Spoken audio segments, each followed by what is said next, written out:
Doctor Keshav Balram Hedgewar സ്വാതന്ത്ര്യ സമരത്തിൽ പങ്കെടുത്തതിൽ കൃത്യമായ ഉത്തരം പറയാതെ രാഹുൽ മാങ്കൂട്ടത്തിൽ MLA സ്വാതന്ത്ര്യ സമരത്തിൽ പങ്കെടുത്ത് ജയിൽവാസം അനുഭവിച്ച് പുറത്തുവന്ന ഡോക്ടർ കേശവ് ബൽറാം ഹെഡ്ഗേവാർക്ക് മോത്തിലാൽ നെഹ്റു സ്വീകരണം നൽകിയതിനെക്കുറിച്ചുള്ള ചോദ്യത്തിനാണ് രാഹുൽ കൃത്യമായ ഉത്തരം ഇല്ലാതിരുന്നത്.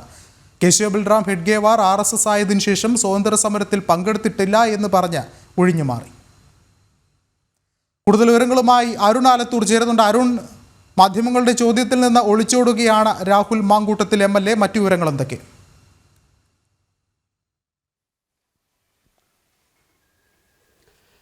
തീർച്ചയായിട്ടും കഴിഞ്ഞ ദിവസങ്ങളിൽ, അതായത് പാലക്കാട് ഒരു നഗരസഭ ദിവ്യാംഗരായ വിദ്യാർത്ഥികൾക്ക് വേണ്ടിയുള്ള നൈപുണ്യ വികസന കേന്ദ്രത്തിന് ഡോക്ടർ കേശവ് ബൽറാം ഹെഡ്ഗേവാറിൻ്റെ പേരിട്ടപ്പോഴാണ് രാഹുൽ മാങ്കൂട്ടത്തിലും കോൺഗ്രസും ഒക്കെ ഇതിനെതിരെ രംഗത്ത് വന്നത്.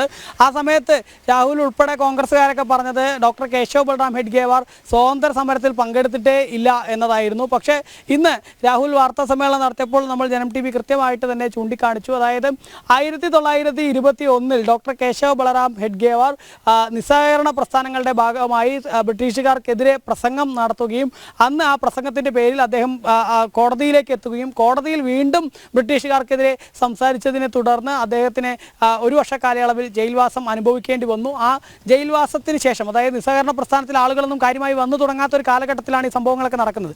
ആ ജയിൽവാസത്തിന് ശേഷം ഡോക്ടർ കേശവ് ബൽറാം ഹെഡ്ഗേവാർ ജയിലിൽ നിന്ന് പുറത്തിറങ്ങിയ സമയത്ത് അദ്ദേഹത്തിന് അന്ന് സ്വീകരണം നൽകിയത് ജവഹർലാൽ നെഹ്റുവിൻ്റെ അച്ഛനായ മോത്തിലാൽ നെഹ്റുവും അതുപോലെ തന്നെ ഹക്കിം അജ്മൽ ഖാൻ ഉൾപ്പെടെയുള്ളവർ ചേർന്നുകൊണ്ടാണ് അന്ന് അദ്ദേഹത്തിന് ഈ ജയിൽവാസം, ബ്രിട്ടീഷുകാരിൽ നിന്നും ജയിൽവാസം അനുഭവിച്ച് പുറത്തിറങ്ങിയപ്പോൾ വലിയ വിപുലമായ സ്വീകരണം ഒരുക്കിയത്. ഇത് കൃത്യമായിട്ട് തന്നെ നമ്മൾ ചൂണ്ടിക്കാണിച്ച് ചോദിച്ചു, ഇങ്ങനെ ഒരു സംഭവം ചരിത്രം പരിശോധിക്കുമ്പോൾ നടന്നിട്ടുണ്ടല്ലോ എന്ന് ചോദിച്ചപ്പോഴാണ് അതിന് കൃത്യമായ ഉത്തരം പറയാതെ രാഹുൽ മാങ്കൂട്ടത്തിൽ ഉരുണ്ട് കളിച്ചത്. അതിന് ഒരു മറുപടിയായിട്ട് രാഹുൽ പറഞ്ഞത് RSS രൂപീകരിച്ചതിന് ശേഷം സ്വാതന്ത്ര്യ സമരത്തിൽ ഡോക്ടർ കേശവ് ബൽറാം ഹെഡ്ഗേവാർ പങ്കെടുത്തിട്ടില്ല എന്നുള്ളതായിരുന്നു. അതിനും നമ്മൾ കൃത്യമായിട്ട് തന്നെ രാഹുലിനോട് ചോദ്യങ്ങൾ ചോദിക്കുകയുണ്ടായി. അതായത് EMS നമ്പൂതിരിപ്പാട് എഴുതിയിട്ടുള്ള പുസ്തകം, അതായത് കമ്മ്യൂണിസ്റ്റ് പാർട്ടിയുടെ ആചാര്യനായ EMS നമ്പൂതിരിപ്പാട് തന്നെ എഴുതിയിട്ടുള്ള the BJP RSS in the service of right reaction എന്ന പുസ്തകത്തിൽ EMS നമ്പൂതിരിപ്പാട് പറയുന്നുണ്ട് ഡോക്ടർ കേശവ് ബൽറാം ഹെഡ്ഗേവാർ തികഞ്ഞ ദേശീയവാദിയായിരുന്നു എന്നും 1930 ഉപ്പ് സത്യാഗ്രഹത്തിൽ ഉൾപ്പെടെ അദ്ദേഹം പങ്കെടുത്തതിനെക്കുറിച്ചും EMSൻ്റെ വാക്കുകളിൽ തന്നെ അദ്ദേഹം എഴുതിയിട്ടുണ്ട്. അത് നമ്മൾ കൃത്യമായി ചോദിച്ചു. അതായത് EMS ഉൾപ്പെടെ പറയുന്നുണ്ടല്ലോ RSS രൂപീകരിക്കുന്ന 1925-ലാണ്. 25 RSS രൂപീകരിച്ചതിന് ശേഷം 5 വർഷക്കാലങ്ങൾക്കിപ്പുറം 1930-ലാണ് ഡോക്ടർ കേശവ് ബൽറാം ഹെഡ്ഗേവാർ ഉപ്പ് സത്യാഗ്രഹത്തിൽ പങ്കെടുക്കുന്നത്.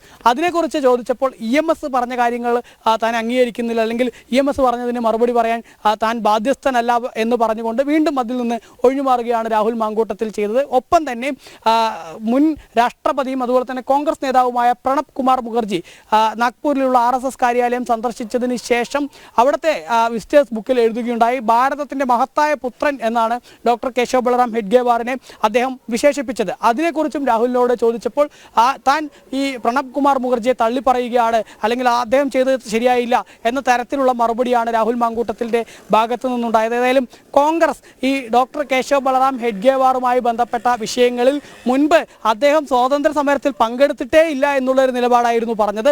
എന്നാൽ ഇപ്പോൾ അതിൽ നിന്നും ഭയപ്പെടുത്തിക്കൊണ്ട് രാഹുൽ പറയുന്നത്, അതായത് നമ്മൾ ജനം TVയുടെ ചോദ്യത്തിൽ അദ്ദേഹം കൃത്യമായ ഉത്തരം നൽകാനില്ലാതായപ്പോൾ പറഞ്ഞത് അദ്ദേഹം RSS ആയതിനു ശേഷം സ്വാതന്ത്ര്യ സമരത്തിൽ പങ്കെടുത്തിട്ടില്ല, RSS ആയതിനു മുമ്പ്, അതായത് ഇന്ത്യൻ നാഷണൽ കോൺഗ്രസിൽ പ്രവർത്തിച്ചതൊക്കെ അതിന് മുൻപാണല്ലോ എന്ന തരത്തിലായിരുന്നു പറഞ്ഞിരുന്നത്. പക്ഷേ ഇതേ രാഹുൽ മാങ്കൂട്ടത്തിൽ തന്നെ മുൻപ് വാർത്താ സമ്മേളനത്തിൽ ഇത്തരം കാര്യങ്ങൾ ചോദിച്ചപ്പോൾ തേങ്ങ പറിക്കാനോ മറ്റോ പോയ ആളുകളൊക്കെ എങ്ങനെയാണ് സ്വാതന്ത്ര്യ സമര സേനാനികൾ എന്ന് പറയുക എന്ന തരത്തിൽ അധിക്ഷേപിക്കുകയായിരുന്നു അപ്പോൾ ചെയ്തതെങ്കിൽ ഇപ്പോൾ അതിൽ നിന്നും മലക്കം മറിഞ്ഞുകൊണ്ട് ഈ RSS ആയതിനു ശേഷം ഡോക്ടർ കേശവ് ബൽറാം ഹെഡ്ഗേവാർ സ്വാതന്ത്ര്യ സമരത്തിൽ പങ്കെടുത്തിട്ടില്ല, അതിനു മുമ്പ് അത് ഇന്ത്യൻ നാഷണൽ കോൺഗ്രസ് ആയിരുന്നില്ല എന്ന കാര്യം അദ്ദേഹം അംഗീകരിക്കുകയും ചെയ്യുന്നു എന്നുള്ളതാണ്. ഏതായാലും തീർത്തും പരസ്പര വിരുദ്ധമായ വൈരുദ്ധ്യപരമായ മറുപടികളാണ് രാഹുൽ മാങ്കൂട്ടത്തിൻ്റെ ഭാഗത്തു നിന്നും ഇന്ന് ഉണ്ടായത് എന്നുള്ളതാണ്. ഏതായാലും സംഭവത്തിൽ ഈ രാഹുലും അതുപോലെ തന്നെ കോൺഗ്രസും ഒക്കെ എത്ര തന്നെ കേശവ് ബൽറാം ഹെഡ്ഗേവാറിനെ അപമാനിച്ചാലും ശക്തമായ നിലപാടുമായി മുന്നോട്ട് പോവും. പാലക്കാട് ഡോക്ടർ കേശവ് ബൽറാം ഹെഡ്ഗേവാറിൻ്റെ പേരിൽ തന്നെ ഈ ദിവ്യാംഗർക്കായിട്ടുള്ള മന്ദിരം, നൈപുണ്യ വികസന കേന്ദ്രം ഉയരുകയും ചെയ്യും.